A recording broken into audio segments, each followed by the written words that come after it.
Namaste everyone. I would like to take this opportunity to introduce our keynote speaker, Mr. Stephen Knapp, who has traveled from Detroit, Michigan to attend Dharma Yoga Fest here. He is a well-known author. He has written many books on spirituality and Hindu philosophies. He is a great speaker and advocate for Dharma and Yoga Fest. Today, he will present his argument on why it is important to make Dharma and Yoga part of our daily life. Little bit about Stephen Knapp. Mr. Stephen Knapp grew up in Christian family. During his young age, he studied Bible to understand its teachings, and soon he sought answers to the questions not explained in Christianity or Christian theology. So he began to search through the other religions and philosophies from around the world. He also studied a variety of occult sciences, ancient mythology, mysticism, and spiritual teachings of the East. And finally, after reading of the Bhagavad Gita, the classic summary of Vedic philosophy, he felt that he had found the last piece of puzzle which he has been searching for years.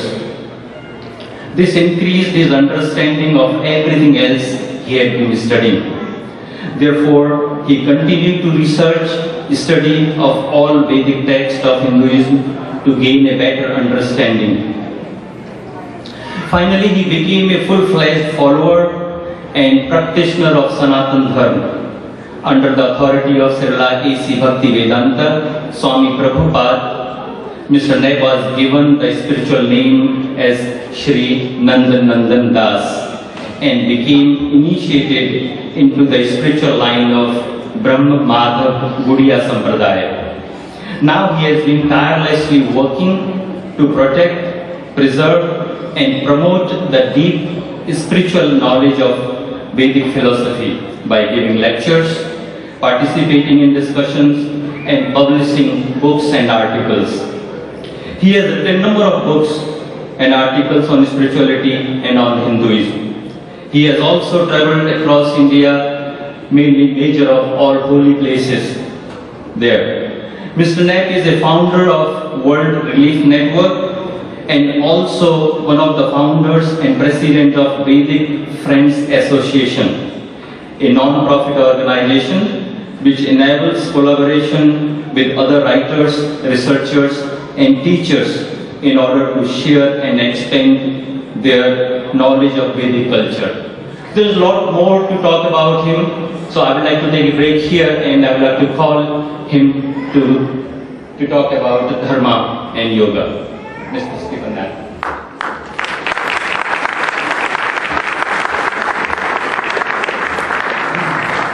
Thank you very much. And first I'd like to thank the organizers of this event for a couple things. One thing for inviting me. I'm very happy to be here. And also for providing the facility that we can rejoice and celebrate the Vedic culture. Because I happen to be one of those individuals that I'm proud to be a Hindu. I'm proud to be a Krishna Bhakta. I'm proud to be a follower of Sanatana Dharma. And oftentimes I feel that Indians are not proud enough. You should be completely proud of your culture. There's nothing wrong with it. It's the deepest and most profound culture on the planet.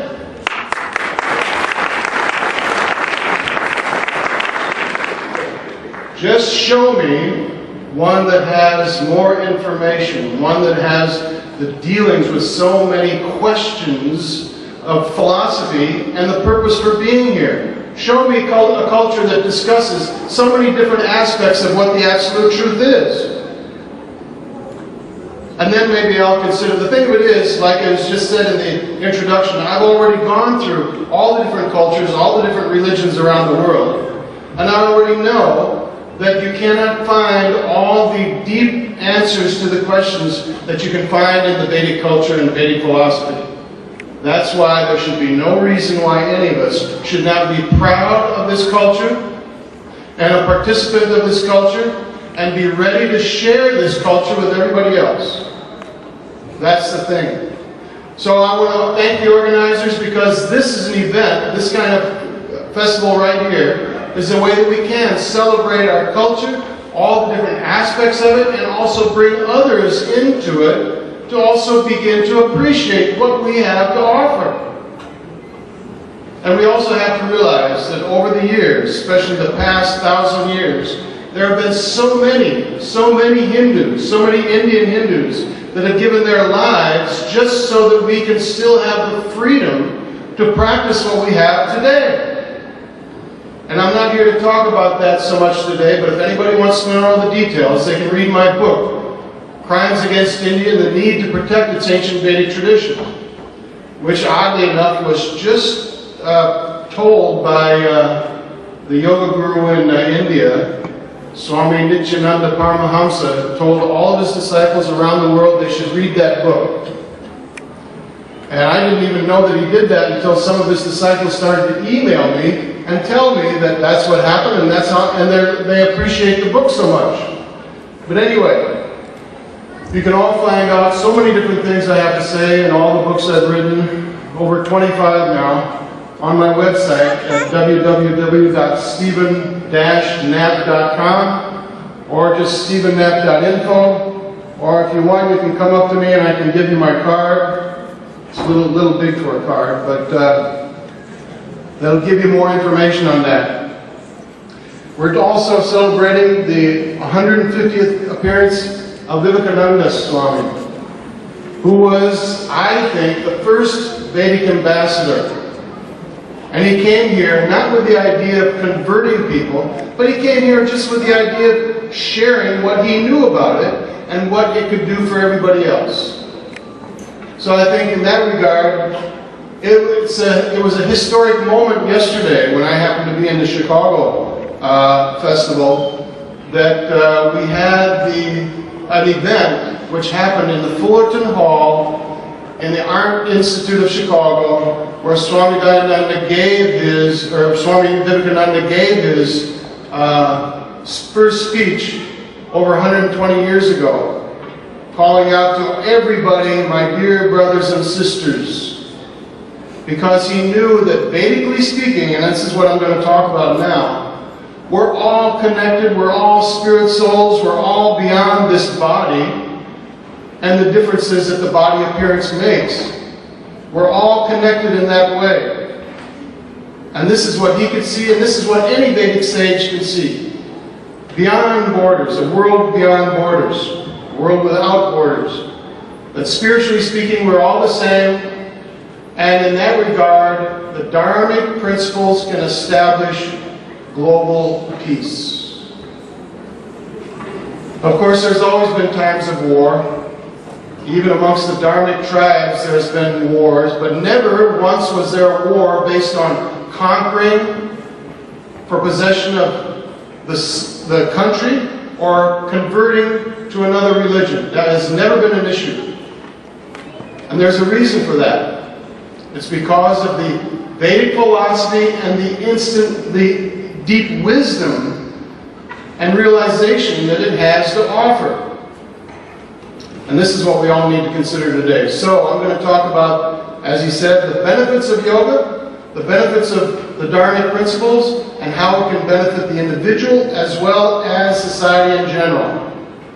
I mean, do you all think there's a possibility that we can have global peace and that the Dharmic tradition can play a part of that? How many think that's a possibility? Anybody? Don't leave me up here thinking that I'm the only one that feels that way.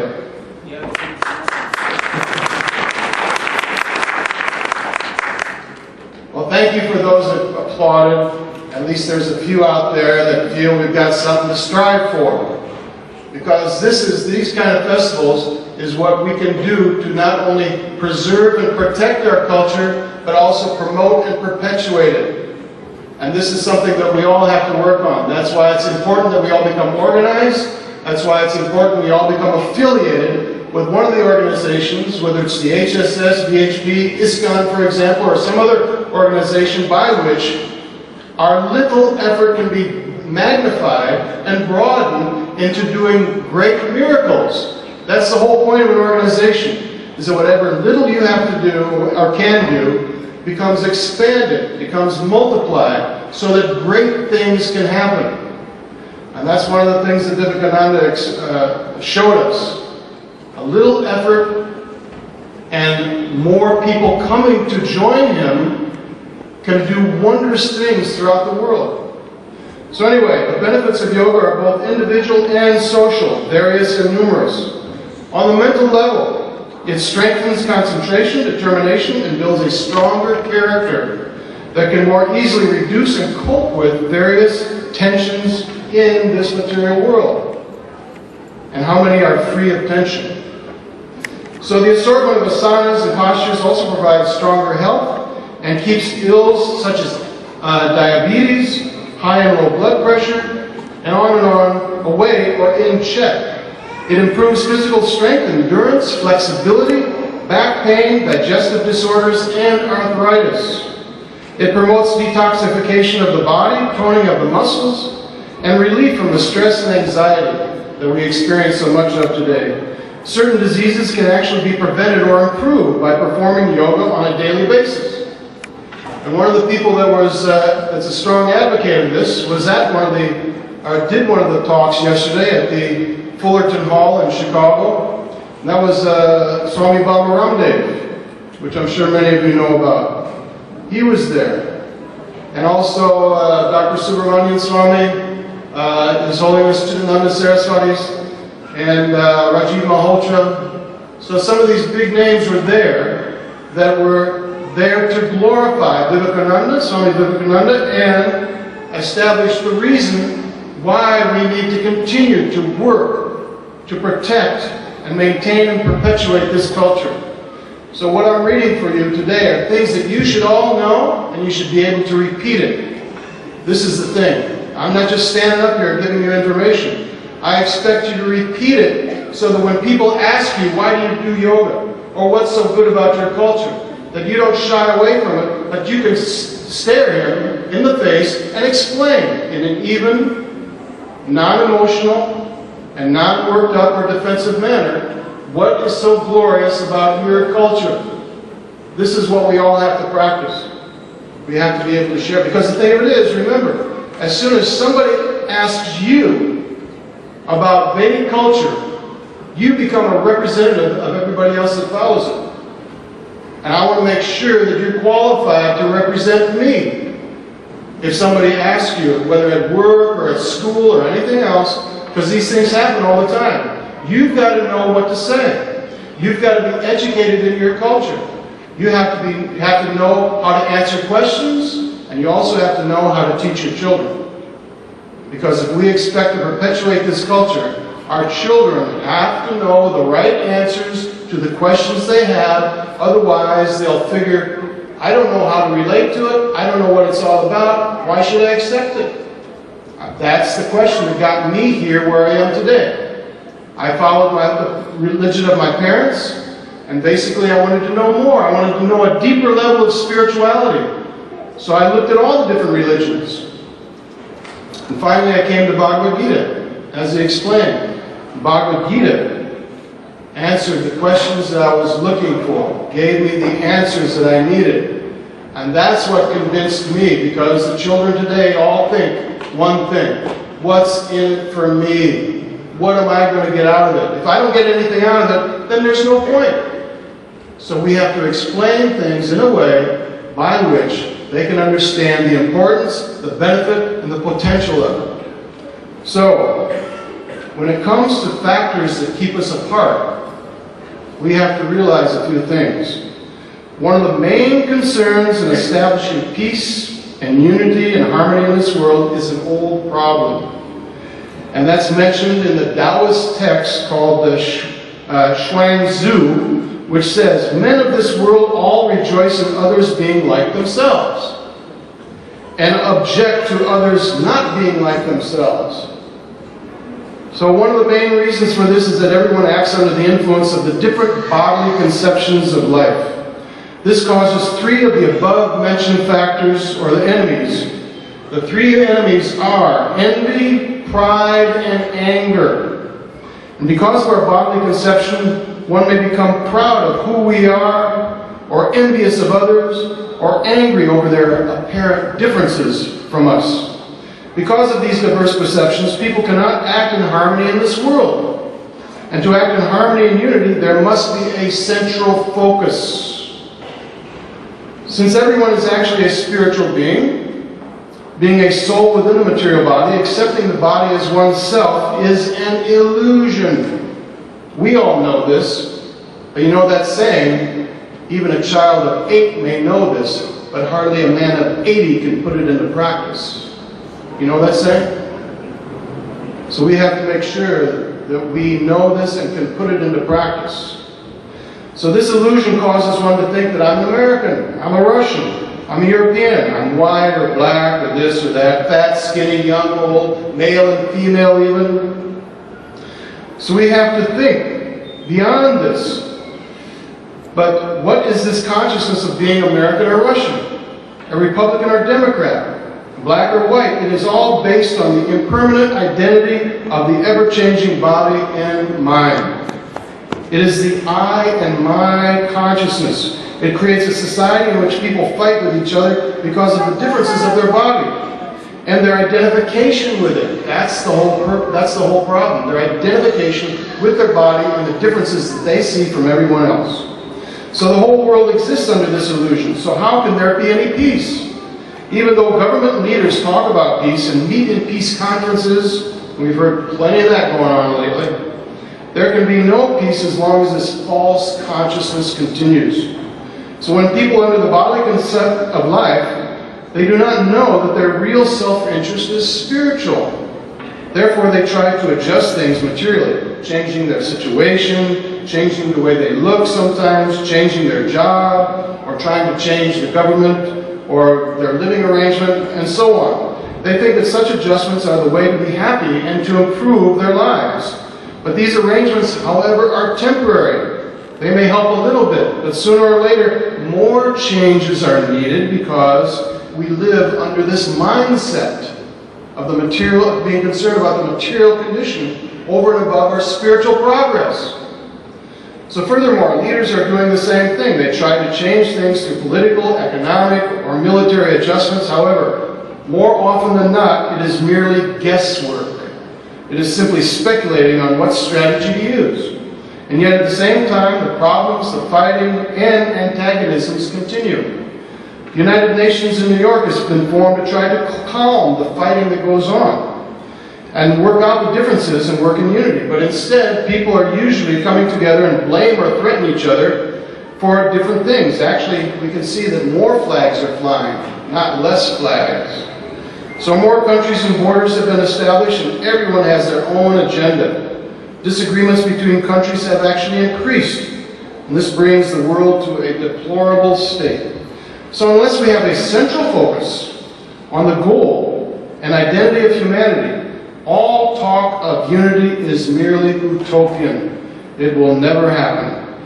So as long as people act under the influence of thinking that they are their bodies and their situation or whatever, born of a certain country, culture, religion, or loyal only to that particular identity, people will continue to fight like cats and dogs. No matter how much we desire peace between everyone so we can live in unity, as long as we live in this bodily concept of life, peace is not possible. So, the only possibility of unity is rising above that bodily platform of life and coming to the spiritual platform. Then there is a genuine possibility of unity on this planet because we can focus on the real identity of humanity as the uniting force amongst us all. And Vivekananda has given some very important words on that. So if you don't mind, I'll read this quote from Vivekananda. And I quote, he says, "This is another great theme of the Vedanta, this oneness of life. This oneness of everything. We shall see how it demonstrates that all of our misery comes through ignorance, and And this ignorance is the idea of manifoldness, this separation between man and man, between nation and nation, between earth and moon, between moon and sun. Out of this idea of separation between Adam and Adam comes all misery. But the Vedanta says this separation does not exist. It is not real. It is merely apparent on the surface. In the heart of things there is unity still. If you go below the surface, if you look at the foundation of everything, you find that unity between man and man, between races, high and low, rich and poor, even gods and men and animals. If you go deep enough, all will be seen as only variations of the one. And he who has attained to this conception of oneness has no more delusion. What can delude him? He knows the reality of everything, the secret of everything. Where is there any more misery for him? What does he desire? He has traced the reality of everything to the Lord, the center, the unity of everything. And that is eternal existence, eternal knowledge, and eternal bliss. Neither death, nor disease, nor sorrow, nor misery, nor discontent is there. All is perfect union and perfect bliss. For whom should he mourn then? In the reality, there is no death, there is no misery. In the reality, there is no one to mourn for, no one to be sorry for. He has penetrated everything, the pure one. He, the knower, he, the great poet, the self-existent. He who has given to everyone what he deserves. They grope, those that are in delusion, grope in darkness, who worship this ignorant world, the world that is produced out of ignorance, thinking of it as existence, or the real existence. And those who live their whole lives in this world and never find anything better or higher are groping in still greater darkness. But he who knows the secret of nature, seeing that which is beyond nature, through the help of nature, he crosses death. And through the help of that which is beyond nature, he enjoys eternal bliss. End quote. That was what the Swami Vivekananda had to say about the nature of Vedanta and what it can give for us. Therefore, one of the goals of human existence is to realize and enter that reality. We need to be agents of reality. This could also be called having a spiritual vision. We all know that Vedanta always describe and prescribe the need to have that spiritual vision. So what is it? What is a spiritual vision? To attain a spiritual vision, we need to follow the dharmic process and rise above the bodily platform if we ever expect to reach a stage of permanent peace and unity. Even on an individual basis, real peace of mind can be attained only when one realizes that he or she is not the body. For example, everybody knows, and there's many great stories, of how people have attained happiness by overcoming their limitations. And those limitations usually begin with the idea that they are this body or their situation. And somehow they overcome it. And then there's great lauditude for the person, there's great praise for what this person has done, but basically that's the emphasis of it. But the point of it is, Vedanta has prescribed that from the very beginning, that that's what we all need to do. Otherwise, when you think you are this body, you engage in that never-ending game of trying to satisfy your mind and senses, which always want new things for stimulation. It doesn't matter. You get a nice meal, and you think you're satisfied. But then the mind comes in and says, oh yeah, but you know something, it would be great to have this, or great to have that. And then you go out and get it, and then the mind says, well, you just had that, but you know something else, what would really top it off if you had this, or had that? And then the intelligence kicks in, and that's how things operate. Your mind is telling you what to do, and the intelligence makes a plan to achieve it. And then you think you're doing very nicely. Only to repeat the same pattern of events over and over and over again. So the more you try to satisfy your senses, the more you will come under the control of lust, greed, and anger. Lust is there when you want to satisfy your material desires, and greed is there when you want more than you need. Anger will always be there in some form when you fail to achieve what you want, or when you attain whatever it is you want, but then lose it. You become disappointed, you become frustrated. So we find that the best sources for explaining the characteristics of the soul are found in the ancient Vedic literature of India. And I've researched them all, and I've never seen anything or anywhere the clarity that comes from the Vedic literature on who and what we really are.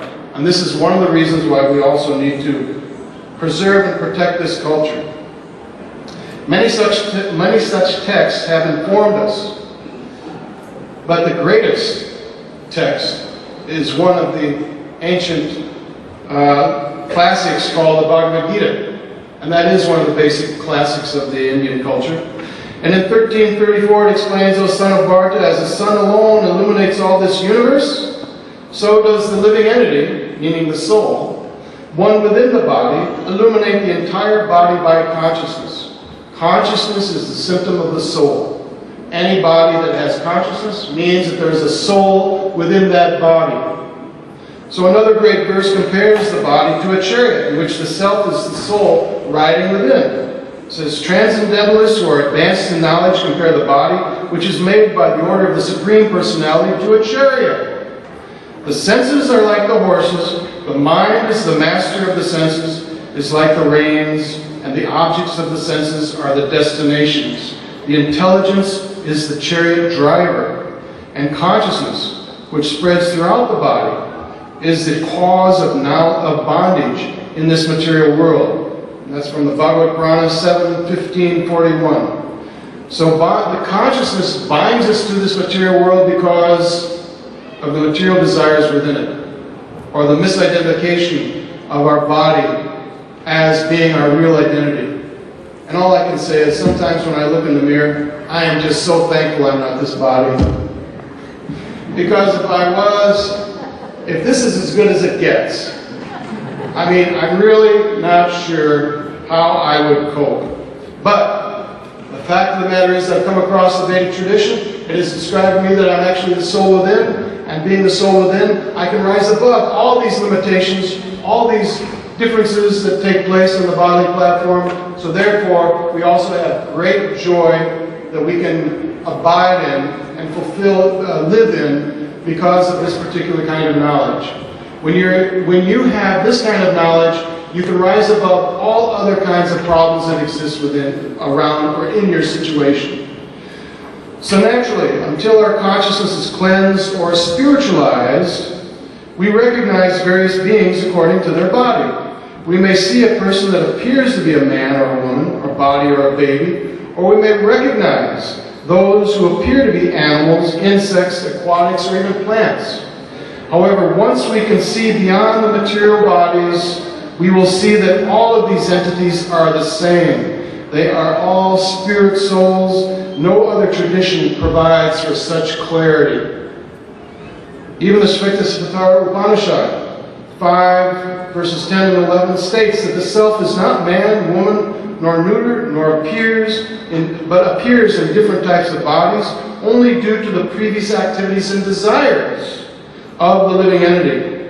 This is how the entity chooses whatever status in which one presently appears. But a person with divine consciousness can perceive that he or she is beyond all material designation and activities. As further explained in another of the great ancient Vedic texts, the Sri Ishopanishad, mantras 6 and 7, it says, He who sees everything in relation to the Supreme Lord, who sees all entities as his parts and parcels, and who sees the Supreme Lord within everything, never hates anything nor any being. One who always sees all living entities as spiritual sparks, in quality one with the Lord, becomes a true knower of things. What then can be illusion or anxiety for him?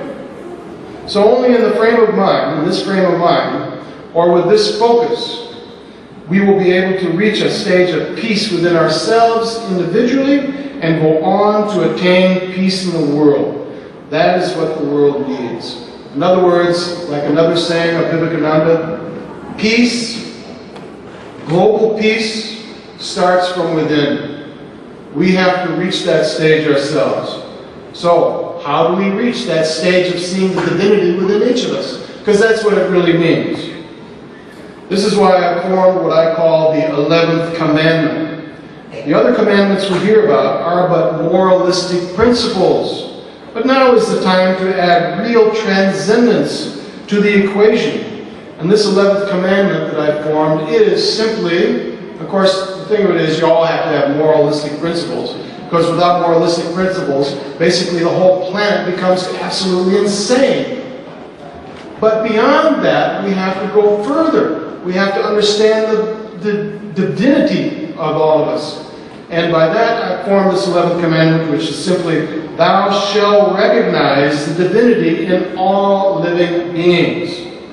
And that the Spirit, in all forms of life, is nothing but part of the Supreme Spirit. So this is the way we need to recognize each other, and if applied properly, it would create great social change. Because if you actually saw each other in that way, it would make a difference in how you conducted your life, how you did business dealings, how you related with your neighbors, what kind of diet you had. All kinds of things would change if you could simply and directly perceive the divinity within all living beings. But viewing it in another way, Morihei Ueshiba, who was the founder of the Aikido, a method of martial arts, said, above all, one must unite one's heart with that of the gods. The essence of God is love, an all-pervading love that reaches every corner of the universe. If one is not united to God, this universe cannot be harmonized. Martial artists who are not in harmony with the universe are merely executing combat techniques, not Aiki. And Aiki means, I means uniting harmony and love with Ki, or the universal energy.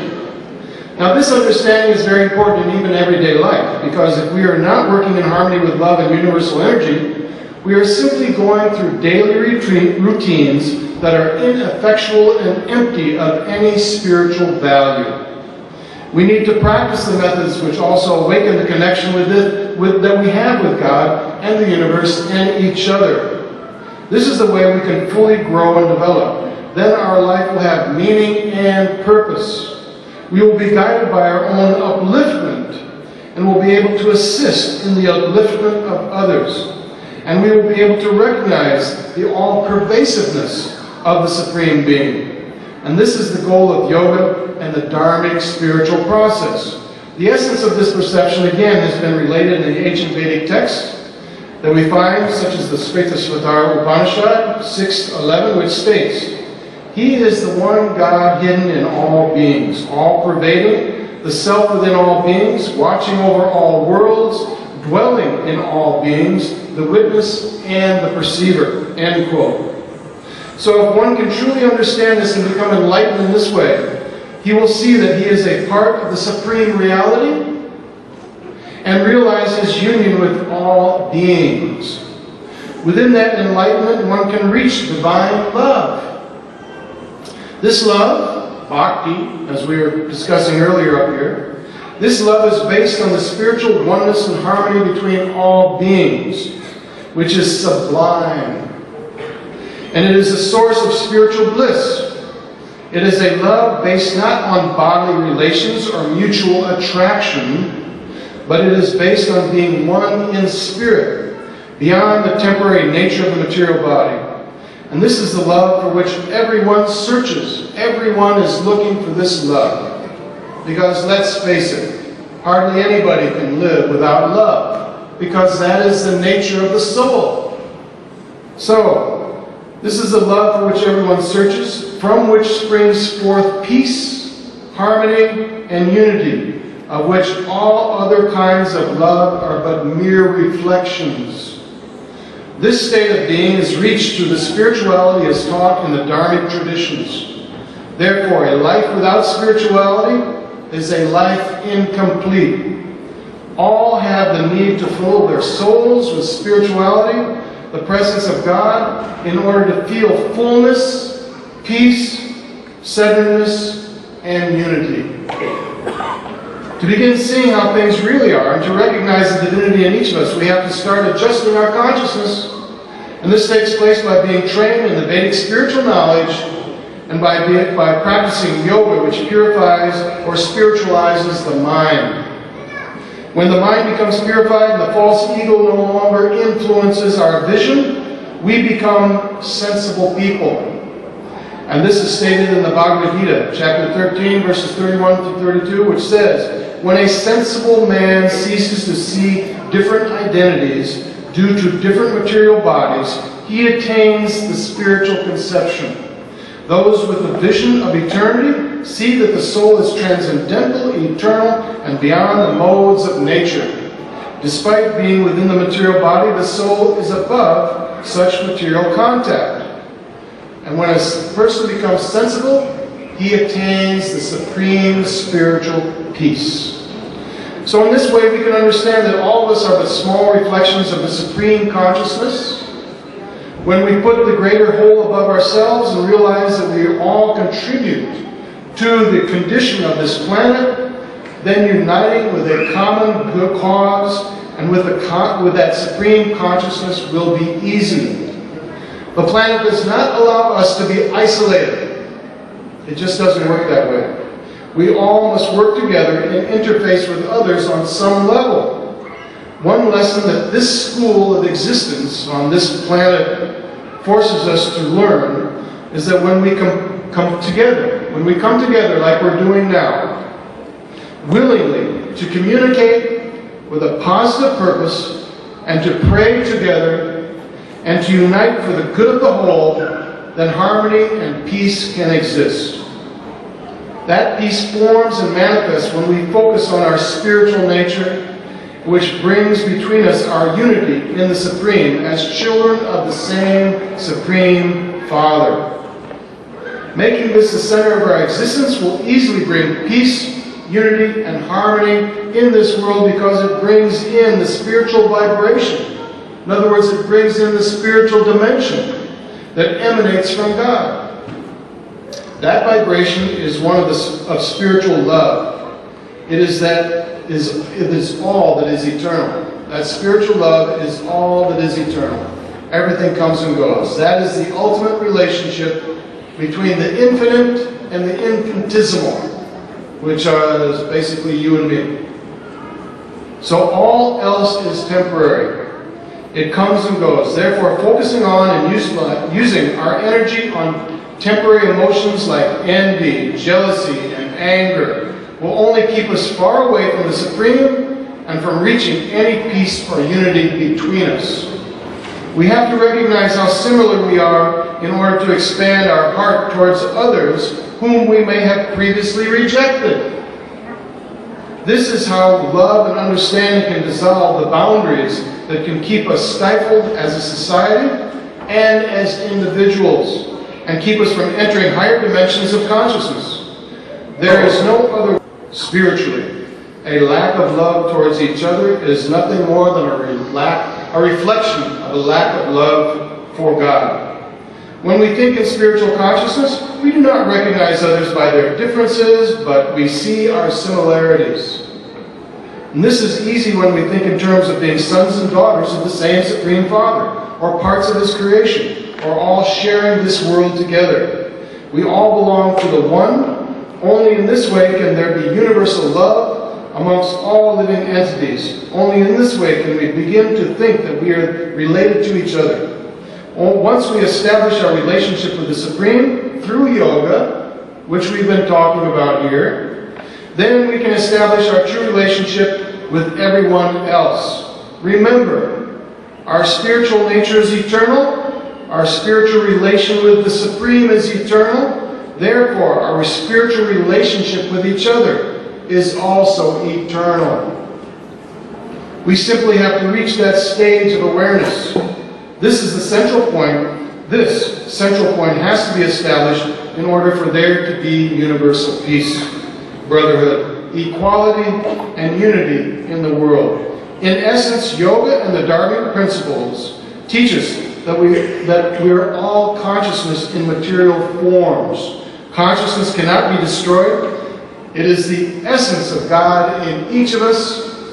We are all spiritual beings, reflections of the divine, and we are not our beliefs, our cultures, or our minds and bodies, but we are the divine souls on a wondrous journey through truth, and we've all manifested from God the supreme truth, and we are all evolving back to God.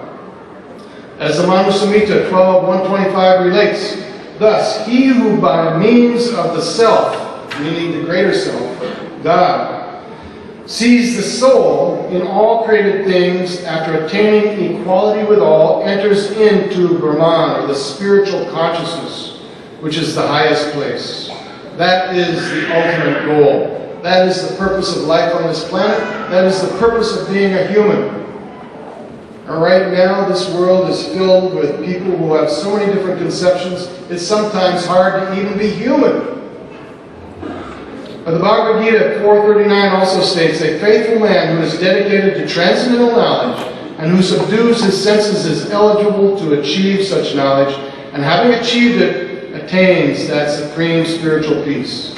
This is how the Dharmic values and principles can spread to affect all of humanity for its greatest social good, which then also affects all life on this planet. And the more each and every one of us becomes dedicated to this, the more we can each and every one of us help uplift the vibration, the mass consciousness of this society, of this world. That's why it's said that if only 3% of people become perfect in yoga or the Dharmic principles, it can gradually grow to 10%. And as 10% people begin to practice it, it changes the whole vibrational structure of the planet.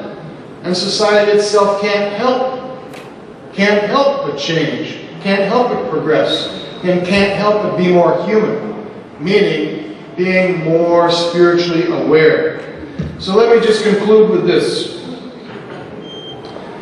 The fact is, the Vedic philosophy does not give the idea of conversion as part of its premise, nor has India and its people ever gone on campaigns to conquer over people and countries or religions. The Vedic culture has continually promoted the Sanskrit saying of Vasudhaiva Kutumbakam, which means the whole world is one family, the whole world. I rarely hear that in any other country today, nor in any other religion. The Vedic philosophy points out that the whole purpose as a human being is to live harmoniously with nature, with the world, and all of society, and to accomplish the true goal of life. It is this human life and this planet Earth that is like a portal through which we can attain many different realms of existence. It only depends on how we utilize this human form of life. And that's the directions, that's the instructions we find in the Dharmic literature, the Vedic literature today. So the whole purpose of this planet Earth and of life on it is to raise our consciousness and understand and perceive who we really are as spiritual beings, rising above this human experience and to attain our real and spiritual identity, and then to act in that way. But how long that takes is up to us. That is what we are meant to do, and by clearly understanding and being educated in this way through the Vedic culture and following its principles is the way we can attain that goal. And what did Swami Vivekananda say? Arise, awake until the goal is reached. Never stop. You have to take that upon yourselves. So this is called Sanatana Dharma. The timeless, universal, spiritual truths which do not conflict with anyone, but is applicable for everyone, for any time in history, and for any place in the universe. This is our responsibility. This is our duty to not only understand it, become educated in it, follow it, and to promote and bring that culture to as many other people as possible for the good of the whole, the good of the planet, for good of society, and for the good of ourselves. Thank you very much. Jai Shri Krishna.